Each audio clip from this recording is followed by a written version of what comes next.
Today I'm sharing a story about one of my patients, Jennifer, and just so you know, the names have been changed, so this is not actually Jennifer, but we're going to call her Jennifer today.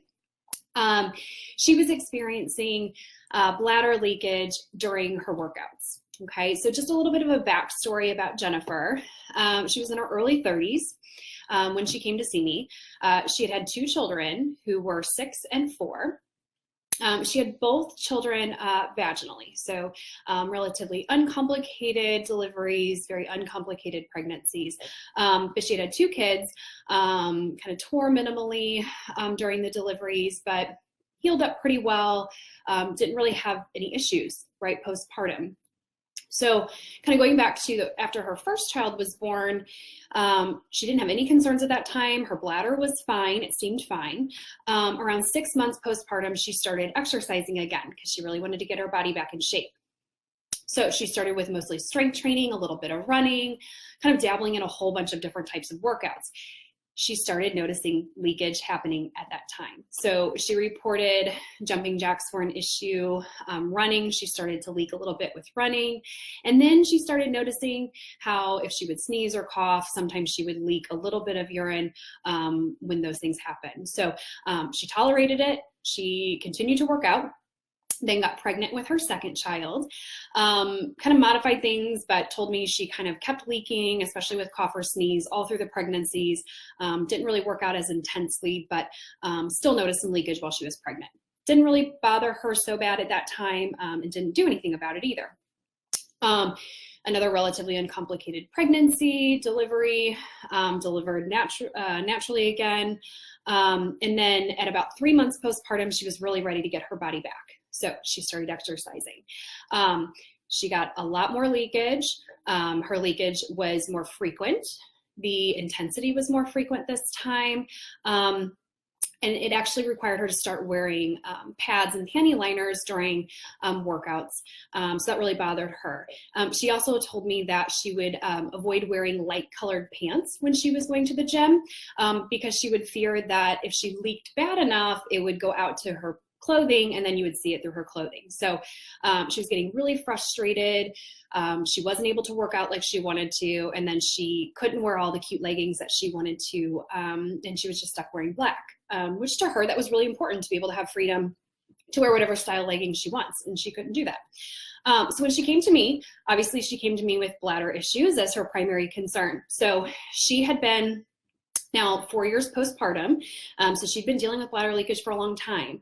Her workouts were getting more intense because physically overall she was getting healthier and stronger, but her pelvic floor wasn't supporting it and she was leaking. So she was continuing to leak and continuing to exercise, but she would have to modify. She couldn't do as many reps. She couldn't lift as many weights, and she was just getting mad that she couldn't progress herself forward. So big concerns coming in for her and big goals was that she didn't want to leak when she was doing jumping activities. So that's where one of the things that she leaked the most was during jumping jacks, high knees, box jumps, forward jumps. I mean, any type of upright jumping movement caused her to leak, and she was getting really frustrated about that.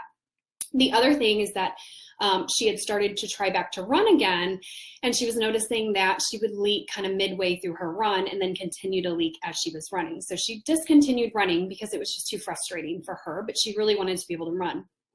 The other thing is that she was just tired of wearing pads.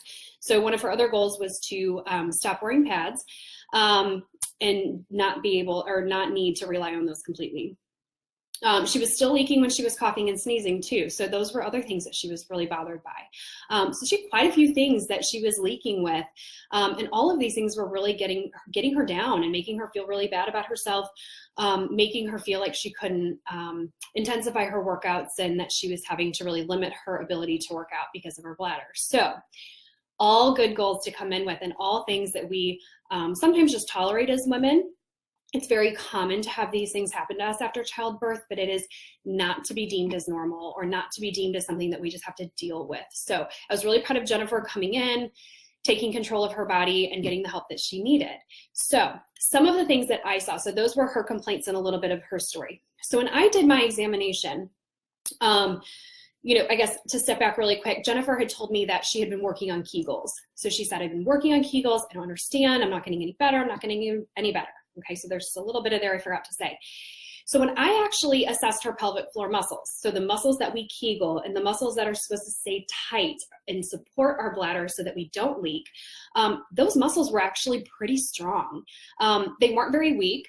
I didn't think that they were actually the biggest part of her problem. So for a lot of women coming in with bladder leakage, they will tell me often, I've done my Kegels. I've been Kegeling for years. Nothing is changing. Okay. And Jennifer's story is kind of a clear thing as to why that doesn't work for everybody.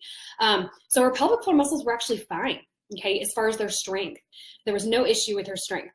What I noticed on her examination though, is that with a cough, Jennifer would actually push all of her pressure downward onto her bladder, onto her pelvis, and then onto her pelvic floor muscles. So her pelvic floor muscles would actually release and open and stretch when she coughed versus staying tight and supportive. So they were working the wrong way. And I find that a lot of women that have stress type incontinence that we're talking about with the cough, the sneeze, the jump, a lot of women will end up moving their pelvic floors in the wrong way. Okay, so for Jennifer, some of it was a coordination issue. Her pelvic floor wasn't weak, it just wasn't moving the right direction to help support the cough, the jump, the sneeze. Okay, the other thing that I noticed about Jennifer is that she was holding her breath a lot. So when I had her tighten her pelvic floor muscles in Kegel, she would hold her breath. When I had her tighten her abs, she would hold her breath. And a lot of that breath holding will push pressure downward on the pelvic floor muscles and give them more load to try to hold onto. And for her, it resulted in that opening and lengthening and almost relaxed state on the pelvic floor muscles. But for some women, it's really just more challenging for the pelvic floor muscles to try to hold more strain and more stress if you're pushing plus jumping, okay? So the key things for Jennifer were really her pelvic floor wasn't moving the right direction, okay, so it wasn't coordinating well, and two, her breath holding. So she was pushing more pressure onto her bladder and her pelvis and resulting on pelvic floor issues. So for her, it was retraining the muscles to work the right way and then to also retrain the strategy in which she's trying to connect to those muscles. So we did a lot of what I call strategy training, where with her, I taught her how to breathe differently, tighten her pelvic floor muscles or activate her pelvic floor muscles differently. So when she went into a cough, sneeze, jump, any high load or high intensity activity, she was giving her pelvic floor muscles and her pelvic cavity every opportunity to support that demand that was put on her. And she did fantastic. So once we retrained her strategy and taught her new patterns and new ways to move, her leakage was gone. Okay. So in her case, it just shows that constant, repetitive, isolated strengthening of the pelvic floor does work for some, but it does not work for all. It becomes more than just let's strengthen up the muscles of the pelvic floor, which is important. I'm not going to say it's not. Kegels and the time and the place are really important, but it's not the whole picture for every person. So sometimes it's just as simple as teaching you a new strategy, teaching you a new way of breathing, and leakage can be resolved pretty simply if that's what's the problem that the woman is experiencing. So, Jennifer, when I followed up with her about a month after we stopped working together, she was still doing really great.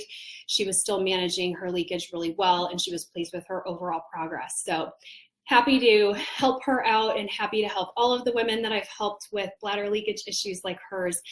So if you're experiencing any of the symptoms like Jennifer's experiencing, or even just the smallest amount of leakage, if you've tried the Kegels, okay, and they haven't done anything to really help fix your issue, it's really time to partner with a pelvic physical therapist that can see how exactly are you moving, how exactly are your muscles coordinating, how is your body handling the demand and load that you're putting on it when you cough, sneeze, laugh, jump, those types of things. So a pelvic physical therapist can help kind of unravel the pieces to really figure out kind of why you're leaking and help you come up with a good way of moving differently or using a different strategy to really remedy the leakage. So